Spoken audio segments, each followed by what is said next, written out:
When it comes to coffee, there's no shortage of exotic varieties to try, but few are as unique and controversial as KOPI LUWAK, better known as cat poop coffee. Harvested from the droppings of the Asian palm civet, this luxurious brew is one of the rarest and most expensive coffees in the world, selling for $600 per pound. But what's the story behind it? How is it made? And why are people willing to pay top dollar for a cup? Join us in this video as we reveal the fascinating process behind the making of KOPI LUWAK. Cat poop coffee, otherwise known as KOPI LUWAK, is a kind of coffee produced from coffee beans that have been eaten and excreted by civet cats, an animal native to the Southeast Asian countries such as Indonesia, the Philippines, and Vietnam. The story of KOPI LUWAK traces back to the 19th century during the Dutch colonial rule of Indonesia. At the time, local farmers were forbidden from using the coffee beans they cultivated for themselves, so they started looking for an innovative way to claim their fair share of coffee beans under the watchful gaze of the Dutch colonizers. Unknown to the Dutch, the native Asian civet cat had been stealing and stashing a considerable collection of the coffee crop. Following the sneaky cat-like critters through their plantations, the farmers meticulously recollected whole beans of the caffeinated contraband straight from their droppings. Thus, the coffee called KOPI LUWAK was born, and a century later, it was named one of the most highly sought after and expensive coffee products in Europe, Asia, and America. As it's clear, the Asian palm civet is the star of the KOPI LUWAK production process. This animal, found in Southeast Asia and Sub-Saharan Africa, has a long tail like a monkey, face markings like a raccoon, and stripes or spots on its body. It plays an important role in the food chain, eating insects and small reptiles in addition to fruits like coffee, cherries, and mangoes, and being eaten in turn by leopards, large snakes, and crocodiles. Scientific advances have proven that cold coffee may differ from coffee cultivated directly from coffee bushes. This is due to several factors. The process begins when the civet cat forages in the wild for food. These nocturnal animals have a natural instinct for picking the ripest and sweetest coffee cherries, which are the fruit that encases the coffee beans. Civets are highly selective, and they choose only the best cherries, ensuring that the coffee beans they consume are of the highest quality. This selection process is crucial, as the quality of the cherries directly affects the taste of the final coffee product. Once the civet cat eats the coffee cherries, they undergo a fermentation process inside the animal's digestive system.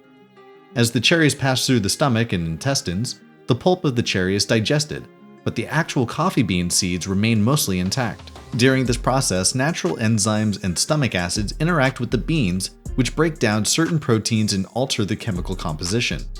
This fermentation process is what gives the KOPI LUWAK its distinct flavor, which is often described as smoother, less acidic, and more complex than regular coffee. After the fermentation process, the civet cat excretes the undigested coffee beans, which are then collected by coffee producers. In traditional ethical production, civet cats roam freely in the wild, and farmers or foragers must track their movements to locate the droppings. These droppings often appear as small piles that contain clusters of partially digested coffee beans, bound together by the remnants of the cherry mucilage. Once the civet feces containing the coffee beans are found, they are carefully collected by hand. The droppings are gathered and stored to be cleaned and processed later. This is typically done in the early morning when the civets are most active during the night and their fresh droppings are easier to find. After collection, the beans are still covered with remnants of the cherry pulp and must undergo thorough cleaning. The beans are first washed multiple times in fresh water to remove any dirt, fecal matter, and mucilage. This step is crucial to ensure that the beans are completely clean and hygienic. Then, any remaining mucilage or sticky pulp is removed from the beans. Sometimes a gentle mechanical depulping process is used to ensure the beans are free of all waste material. Once the beans are cleaned, they need to be dried to remove moisture. They are typically spread out in the sun on large drying racks or trays for several days. This process ensures that the beans are thoroughly dried, which is important for preserving their quality and preventing mold or bacterial growth. The coffee beans still have a thin outer layer called parchment after the drying process. The parchment must be removed before the beans can be roasted. The removal is done by a process called hulling, which involves a machine or hand-operated method that separates the parchment layer from the bean. After hulling, The beans are ready to be roasted. The first roasting process is sterilization. The high heat used during the roasting naturally sterilizes the beans, killing any remaining bacteria or microbes. This ensures that the beans are safe to consume. The second roasting process is key to bringing out the flavors that have developed through the civet cat's digestive fermentation. This process caramelizes the sugars inside the bean, enhancing the coffee's characteristic smoothness, low acidity, and rich body. After roasting, the beans are inspected for quality and any imperfections. Any defective beans are discarded to ensure only the highest quality beans are used for making the final coffee product. The roasted beans may undergo one last round of cleaning to remove any surface dust or particles. However, due to the nature of the process, collecting and gathering the beans come with a variety of challenges. One of the primary challenges is simply finding the droppings that contain the coffee beans. Civets are nocturnal and have large territories, so tracking them in the wild can be very time-consuming. Farmers or foragers need to know the local civet population's habits and be patient when searching for their droppings. They also often live in remote, forested, or mountainous areas. The terrain can be difficult to navigate, making the droppings hard to locate. The droppings also need to be collected relatively soon after the civets excrete them. If the droppings are left for too long, they can become contaminated by insects, animals, or environmental factors like rain, which can degrade the quality of the beans. Once the droppings are collected, the next challenge is processing the beans in a hygienic and efficient manner. Since the beans are collected from feces, it is crucial to thoroughly clean them to ensure that they are safe for consumption. This requires careful and multiple rounds of washing to remove any waste material and maintaining strict sanitary conditions throughout the entire process. Collecting, cleaning, and processing the beans is highly labor-intensive. Gathering the droppings in the wild and hand-cleaning beans requires a lot of manual effort and time, contributing to the high cost of the KOPI LUWAK coffee.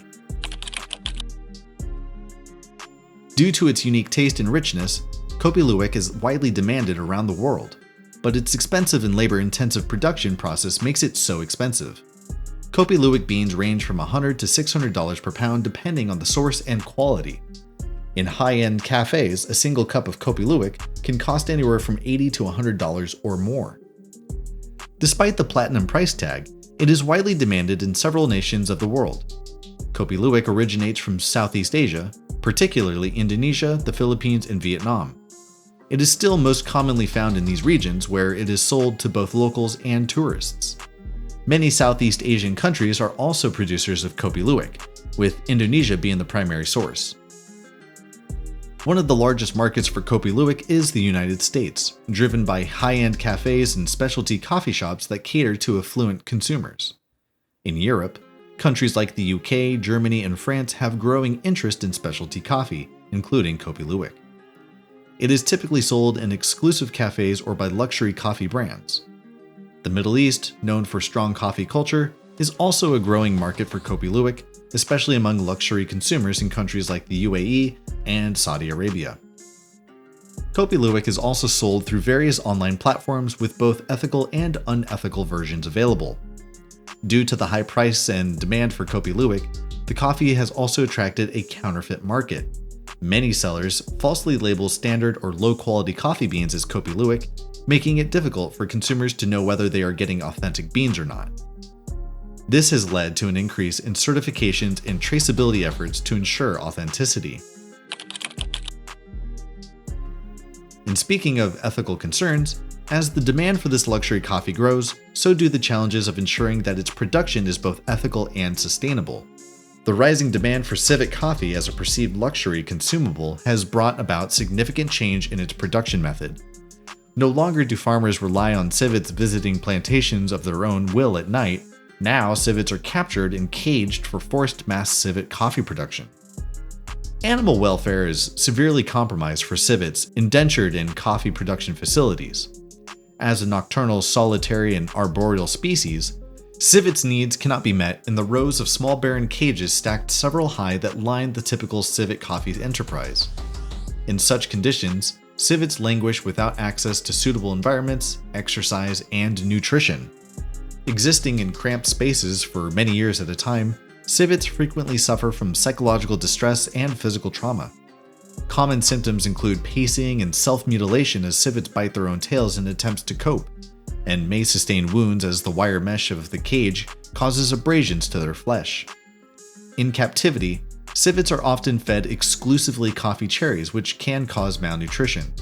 Civets in the wild have a varied diet that includes fruits, insects, and small mammals. The lack of dietary diversity in captivity leads to poor health and shortened lifespans.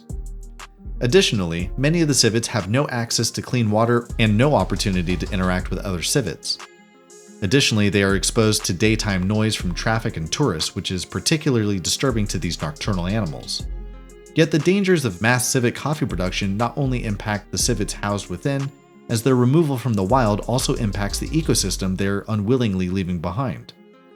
Civets are an important species for the ecosystem. Their wide ranges and varied omnivorous diet, combined with the physical properties of their digestive tract, make them important seed dispersers and germinators for forest health. Removal of seed dispersers has a butterfly effect on many species of plant and animals that rely on them. Despite all this, some efforts have been made towards sustainable and ethical KOPI LUWAK production. Some producers have introduced certification programs to ensure that their KOPI LUWAK is ethically sourced.